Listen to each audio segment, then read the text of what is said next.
Okay, Carla, alam mo, malapit na naman ang Pasko, no? Dahil bilihan na naman ang mga pangregalo. Pero kung ang hirap pag wala kang madudukot.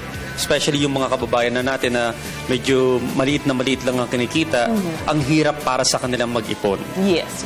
Pero merong programa po ngayon ang pamahalaan na maski yung maliliit kakapranggot na barya mong natitira sa araw-araw mong kinikita ay pwede mo nang maipon.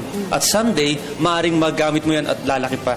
Okay. Para pag-usapan yan, makakasama po natin ang Vice President for Public Affairs ng SSS, ni si Ma'am Marisu Bugante. Ma'am Susie, magandang umaga po. Welcome sa Good Morning Boss. Thank you, Audrey, and good morning, Carla and Audrey, and good morning po sa lahat ng mga viewers. So ma'am, ito pong Alcansya program, maaari niyo po ba kaming kwentuhan tungkol dito? Yan. Napakaganda ng tanong mo tungkol sa Alcansya. Alam natin ang Alcansya, ibig sabihin, savings bank. Yes. Di ba? Alcansya. Dati-rate, kaugalian ng mga Pilipino, meron kang bao o di kaya yung kawayan. Yung piggy mo. bank. Piggy Yes. bank. Ayun. Maghuhulog ka. Naalala ko nung bata ko, ginagawa namin yan. Pagka meron kaming gustong pag-ipunan, yan, naghuhulog kami ng aming baon doon. No? Imbis na gastusin. So ngayon, meron tayong programa para sa mga informal sector workers. Kasi ito nga tulad ng nabanggit mo, Audrey, kanina, ito yung mga sektor na maliit ang kita at nahihirapan na mag-ipon. At kadalasan nais silang maging miyembro ng SSS dahil nakikita nila ang advantage ng pagiging miyembro, pero nahihirapan sila kung paano sila makapag-ipon. At nagkaroon ho tayo ng programa na kung saan ay maaari silang maghulog kahit na 10 piso araw-araw, ganyan. Mabuo lang nila yung kanilang 1 month's contribution, minimum of 330 a month. No? So, pwede kang maghulog 10 pesos, 15 pesos, 20 pesos, kung ilan, na hindi mo masyadong nararamdaman.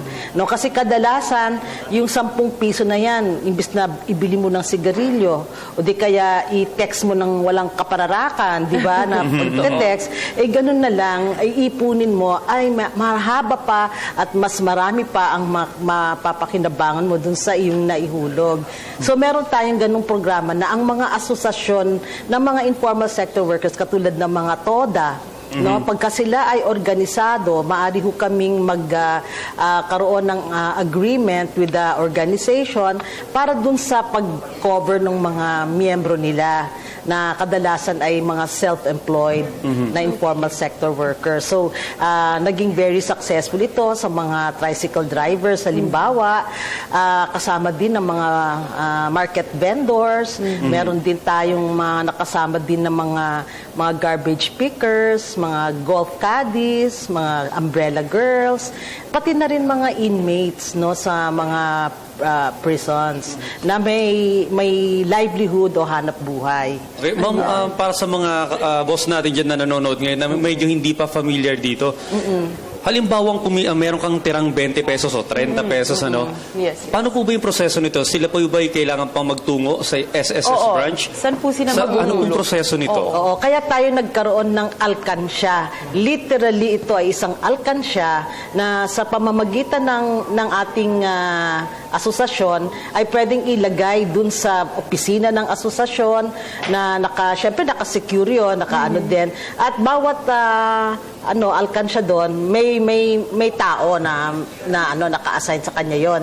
So, araw-araw pwede siya maghulog doon para sa kanyang ipon. Okay. So, kung may 200 members ang isang asosasyon, so meron kang 200 na mga Alcansya doon na naka-lock and So may key. sarili kang Alcansya doon? Yes. Okay. Tapos, at the end of the month, kokolektahin ito. Bibilangin kung magkano, tapos ililista ng mga officers, tapos merong representative ng SSS na mag-witness, mag-provide ng mga resibo. Kasi ito naman ay dadalhin nila sa bangko o kung sino mang accredited collecting agent ng SSS. Okay. Ganon. Okay. Pero ma'am, paano po yung step by step para mas maliwanagan yung mga... Kasi po hindi lahat merong association. Yes. Walang kinabibilangan nabibilangan na ganun. Gusto niya maipon yung mga natitira niyang Gusto niya maging barya-barya. parte nitong Alcansya program na po. So, ang mahalaga, mag-organize muna sila. Kasi we will only deal with organized groups. Kasi para mas madali, ayaw namin ng retail masyado pagdating sa ganito. Dapat asosasyon, kooperatiba, pwede din, ganun, mga vendors association, na meron silang mga officers na pwedeng maging responsable at tutulong sa amin. At una-una, bibigyan namin ng SSS number ang bawat miyembro na sasali dito. At pangalawa ay, yun na nga, umpisa na silang maghuhulog. At the end of the period, tutulungan namin sila na magbilang ng kanilang naihulog at i-issuehan namin ng mga resibo individually. Kasi self-employed person sila So, individual yon.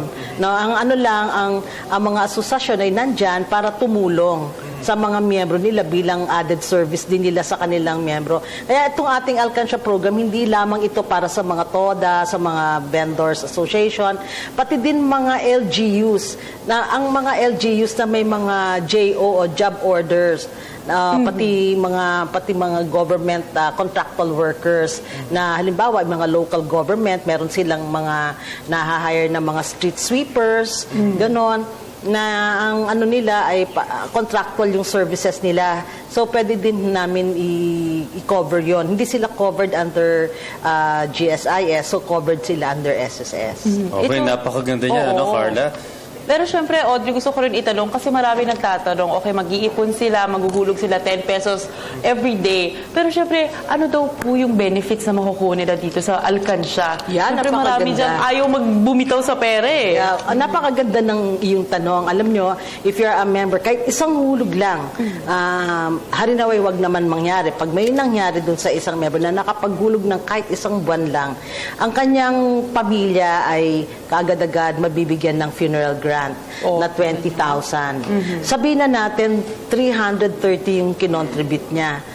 20,000. Agad-agad. Hindi ba parang ahead ka na doon? Bukod sa 20,000, kasi isang buwan lang ang hulog niya, meron siyang death benefit na 12,000. So, 20 plus 12, 32,000 for a 330 contribution.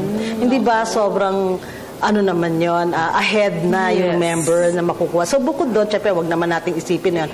Pag siya'y nagkasakit, ang kailangan lang 3 monthly contribution sa loob ng 1-year period bago yung pagkakasakit. So, yon kaagad, meron siyang sickness benefit. So, pagka nakaipon siya ng 36 monthly contributions, 3 years lamang yon. So, pag may nangyari din sa kanya na balda siya, may pension siyang tatanggapin. Wow. So, for 10 years na contribution, minimum lang yan, may pension na siya for life. Napakadaming benepisyo. Maraming benefits. Okay, so sa mga boss na, kung hindi pa kayo nahikayat dyan, ang hilig ng iba, karera. Mga bisyo. Mga bisyo. Diba? Ito, 10, 20 pesos. 10 piso everyday lang. Masisecure na yung pamilya mo, di ba? So, ma'am, bilang panghuli po, messages sa ating mga boss dyan na magpa-miyembro dito at makiipon dyan sa may Alcansya program ninyo. Yan, sa ating mga kababayan, lalo na po nasa informal sector, sa palagay nyo na hindi kayo masasakop ng SSS, ngayon po, pwede na po sa ilalim ng Alcansya program dahil po ang SSS ay napakamurang social insurance. Sa konting halaga, malawak po ang inyong benepisyo na makukuha. Malaki pong pakinabang ninyo sa SSS. Kaya mag-SSS member na ho kayo. Okay, maraming salamat sa lahat ng impormasyon na ibinahagi niyo sa amin ngayong umaga. Nakapanayan po natin dito sa Good Morning Boss si Vice President for Public Affairs ng SSS na si Ma'am Marisu Bugante. At mga boss, abangan po kada Biyernes dahil po makakasama na po natin ang SSS sa ating segment na Mabuting Umaga mula sa SSS para malaman ninyo kung ano ba yung mga programang bago ngayon ng SSS na talaga namang mapapakinabangan nila. Kumbaga, lagi na natin makakasama ang ating paborito na si Miss Susie. Thank you so much po again. Maraming salamat.